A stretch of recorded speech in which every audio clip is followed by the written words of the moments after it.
They say time is the first law of creation, the one force that even kings, mountains, angels, and stars must bow to. But on a quiet morning in a forgotten corner of the world, time itself broke. The place is small, a farming village tucked between two mountains, the kind of settlement that appears on no map and is known by no empire. A cluster of mud brick homes, a single river, a bell tower that rings twice a day, and a people whose lives have never touched the outside world. Until the day the universe paused. It began at 6:12 a.m. A potter began his morning work.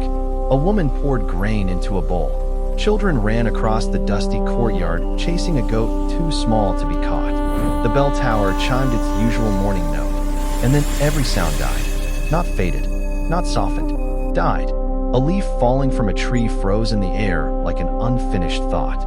A bird hung suspended above the rooftops, wings locked mid-beat.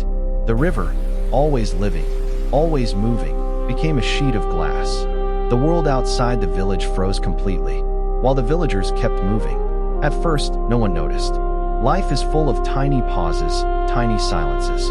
But when the potter reached for his spinning wheel and found it perfectly still, unmoving under his hands, he knew something was wrong. He looked outside.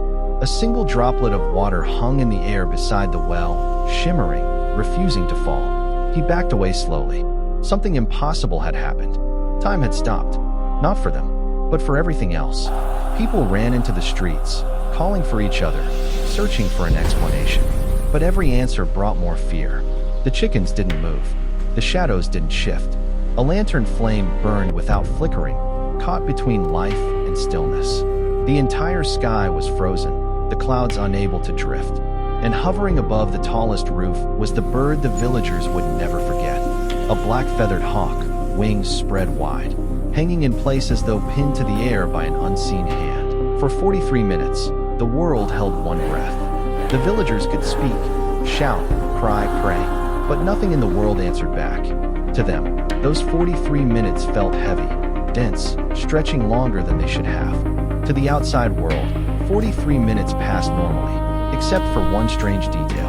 Every clock stopped at exactly 6:12. Every machine powered down. Every electronic device flickered and died. Every compass spun wildly, as if the earth had forgotten where north was. The event was global, but the village in the mountains was the center. Then, at exactly 6:55 a.m., without warning, everything snapped back.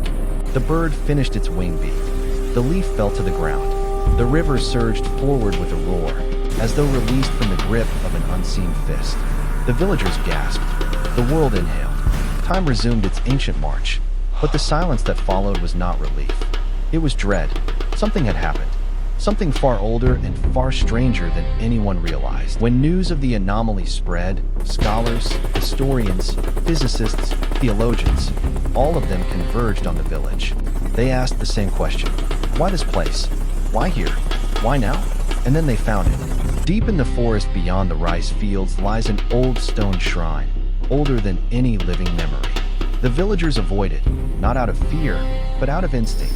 Glowing text appeared on the shrine's stone surface, symbols rising from the rock as if waking from a long sleep. The inscription read, "When time forgets you once, it will remember you twice." Deeper inside the shrine, vines were pulled back to reveal an ancient carving of the village. And above it, a broken circle repaired by a single line. The elder confirmed the truth. Their home was one of the ancient anchors of the earth, a place built to hold time and place. But the anchors had weakened. Across the world, strange events followed. Animals crying out, rivers shifting, stars flickering, and children seeing beings of light walking through frozen air. Months later, the shrine glowed again. A new message appeared. The second forgetting is close. Since then, the villagers watched the sky in fear, waiting for the cracks of time to return. When time forgets you twice, it never remembers you a third time. If this tale stirred your curiosity for the unseen threads of our world, leave a like and subscribe. More mysteries await, each stranger than the last.